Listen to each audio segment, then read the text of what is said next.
अस्सलाम वालेकुम बच्चे, कैसे हैं सब लोग? होप सो सब ठीक होंगे। आज हम 9th क्लास की chemistry according to new syllabus chapter 3 topic देखेंगे, that is the nature of bonding and properties. So इसमें देखेंगे कि हमारे पास बॉन्डिंग की नेचर किस तरह की होती है और अगर बॉन्डिंग के डिफरेंट नेचर्स हैं तो वो किस तरह से प्रॉपर्टीज को अफेक्ट करती हैं। कहते हैं in ionic compounds the oppositely charged ions are held together by the strong electrostatic forces of attraction in the form of the crystal lattice। हमने पढ़ा हुआ है कि जो आयनिक कंपाउंड होता है ना, उसमें चार्ज ट्रांसफर होता है एक एटम से दूसरे एटम, जिसकी वजह से एक हमारे पास एटम के ऊपर पॉजिटिव चार्ज होता है और एक के ऊपर नेगेटिव चार्ज होता है। तो कहते हैं ये जो ऑपोजिटली चार्ज आयंस होते हैं ना, इनके दरमियान strong electrostatic force of attraction होती है। मतलब ये एक दूसरे को बड़ी ज़्यादा स्ट्रॉन्ग फोर्स के साथ अट्रैक्ट कर रहे होते हैं, जिसकी वजह से हमारे पास जो है ना क्रिस्टल लेटिस बना होता है। क्रिस्टल लेटिस क्या होता है? जिसमें एटम्स जो हैं वो एक रेगुलर पैटर्न में अरेंज होते हैं। कहते हैं since the ions are rigid, अब हमारे पास स्ट्रॉन्ग फोर्सेस ऑफ अट्रैक्शन होते हैं, इसलिए आयंस होते हैं वो हमारे पास रिजिड होते हैं, ठीक है, मतलब हार्ड होते हैं। Such compounds therefore exist in the form of the very stable solids with significantly high melting and boiling points। ये प्रॉपर्टीज बता रहे हैं कि आयनिक कंपाउंड्स में हमारे पास बहुत ज़्यादा स्ट्रॉन्ग फोर्सेस होती हैं, जिसकी वजह से जो आयनिक कंपाउंड्स होते हैं वो हमारे पास सॉलिड फॉर्म में एग्जिस्ट करते हैं और उनका हाई मेल्टिंग और बॉइलिंग पॉइंट होता है। तो ये स्ट्रॉन्ग फोर्सेस की वजह से ये इनकी प्रॉपर्टीज़ हैं कि सॉलिड फॉर्म में होंगे और मेल्टिंग और बॉइलिंग पॉइंट्स हमारे पास हाई होंगे।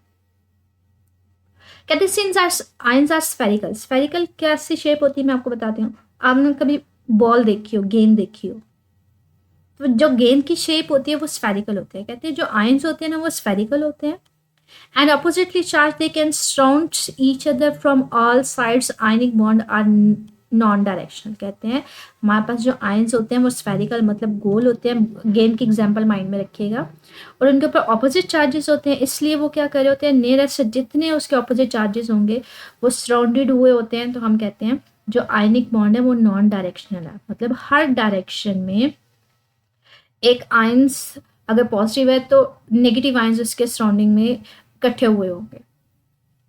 This arrangement of ions is called the crystal lettuce. इसको हम लोग नाम देते हैं, इस अरेंजमेंट को हम नाम देते हैं क्रिस्टल लेटिस का।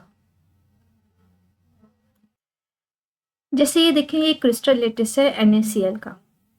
इसमें ये देखें ये ऑपोजिट चार्ज है ना, नेगेटिव, तो इसके इर्द गिर्द जो होगा वो चार्ज कौन सा होगा? वो पॉजिटिव होगा।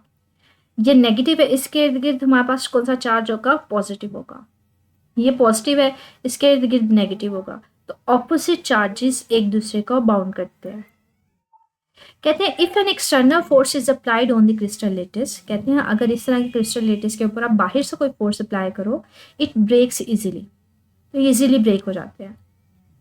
It shows that ionic solids are highly brittle. कहते हैं इसका मतलब क्या है कि जो आयनिक सॉलिड्स होते हैं वो ब्रिटल होते हैं। ब्रिटल पता है क्या होता है? ये एक होता है हमारे पास वर्ड इस्तेमाल किया जाता है ब्रिटल, जो इजीली ब्रेक हो जाते हैं, मतलब उनमें डिफॉर्मेशन नहीं होती, मतलब उनकी शेप चेंज नहीं होती, बल्कि वो सीधा ब्रेक हो जाते हैं। एक होता है डक्टाइल, जिनमें आपके पास शेप पहले फोर्स लगाओगे, पहले उनकी शेप चेंज होगी, फिर बाद में वो ब्रेक होंगे। जिसकी एग्जांपल ब्रिटल में ना ग्लास की ली जाती है कि ग्लास अगर नीचे ज़मीन पे मारो ना वो डायरेक्ट टूटता ही टूटता है। लेकिन अगर डक्टाइल में लिया जाए तो वो हमारे पास होता है, जैसे रबड़ की एग्जांपल पोनी जो लड़कियां पहनती वो उसकी ली जाती है। अगर उसको ऊपर फोर्स लगाओ तो उसकी लेंथ बढ़ जाती है ना, तो वो होते हैं डक्टाइल। कहते हैं जो ब्रिटल्स हमारे पास आयनिक सॉलिड्स होते हैं वो ब्रिटल होते हैं, मतलब इनकी शेप चेंज नहीं होती, ये टूट जाते हैं अगर इनके ऊपर बाहर से फोर्स अप्लाई की जाए। पहली प्रॉपर्टी ये है कि हमारे पास हाई मेल्टिंग बॉइलिंग पॉइंट्स होते हैं, सॉलिड फॉर्म में एग्जिस्ट करते हैं, ब्रिटल होते हैं। In the solid form ionic compounds do not conduct electricity because ions are highly held and can not move. कहते हैं दूसरा, ये इलेक्ट्रिसिटी को कंडक्ट नहीं करवाते। क्यों नहीं करवाते? क्योंकि हमारे पास इनसे इजीली हमारे पास क्या होता है कि सारे के सारे जो चार्जेस होते हैं वो टाइटली बाउंड हुए होते हैं, मतलब उनमें फोर्सेस बहुत ज़्यादा होती है, तो वो इजीली मूव ऑन नहीं कर सकते। However, in molten state, the ions get free and starts conducting electricity। कहते हैं अगर आप इसको मेल्ट करवा दें आयनिक सॉलिड्स को या कंपाउंड्स को, तो क्या होता है, आयंस जो होते हैं वो फ्री हो जाते हैं, फ्रीली मूव ऑन करना शुरू हो जाते हैं, इसकी वजह से वो इलेक्ट्रिसिटी पास करवा देंगे, मतलब उसमें से इलेक्ट्रिसिटी गुजर सकती है। तो सॉलिड फॉर्म में कंडक्ट नहीं करवाते, मेल्टन फॉर्म में करवाते हैं, मोल्टन फॉर्म में। Ionic solids are also generally soluble in water, कहते हैं ये सॉल्युबल होते हैं वाटर में, मतलब पानी में हल हो जाते हैं, जिसमें जो नमक लिया जाता है ना NaCl, वो एक आयनिक कंपाउंड है, उसको पानी में हल करें तो वो हल हो जाता है। आपने देखा होगा नमक को पानी में मिक्स करें तो वो मिक्स हो जाता है।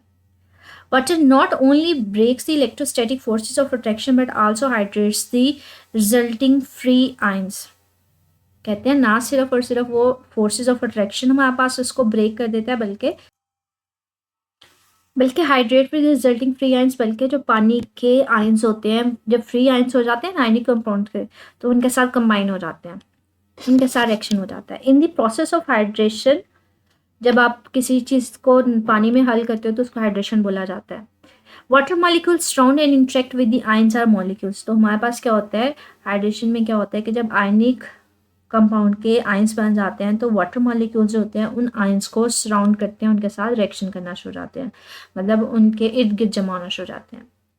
जैसे NaCl हमारे पास नमक है, इसके ऊपर पॉजिटिव चार्ज है, क्लोरीन के ऊपर नेगेटिव है, इसको पानी में हल करोगे तो क्या होगा, ये इन दोनों के आयंस को अलहदा कर देगा, सोडियम आयन अलहदा हो जाएगा, क्लोराइड आयन अलहदा हो जाएगा। वाटर मॉलिक्यूल अब क्या होंगे, हमारे पास सोडियम के इर्द गिर्द भी इकट्ठे होना शुरू हो जाएंगे और क्लोरीन के भी, लेकिन सोडियम के इर्द गिर्द जो वाटर मॉलिक्यूल्स होंगे उनका ऑक्सीजन वाला पार्ट जो है वो हमारे पास इंटरेक्ट करेगा सोडियम के, क्योंकि ऑक्सीजन के ऊपर पार्शियल नेगेटिव चार्ज होता है।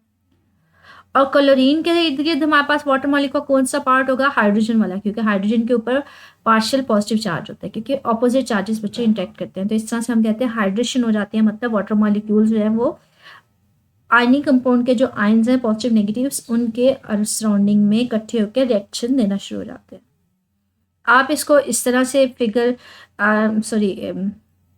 फार्मूलाज के थ्रू नहीं अगर देखना चाह रहे, आप इसको डायग्रामेटिकली देखना चाह रहे हैं तो वो भी शो किया हुआ है कि अगर ये सोडियम है, इसके इर्द गिर्द पानी के मॉलिक्यूल्स जो इकट्ठे हो गए हैं, सोडियम के साथ जो है पानी का ऑक्सीजन वाला पार्ट जो है जो पार्शियल नेगेटिव है वो इंटरेक्ट करेगा।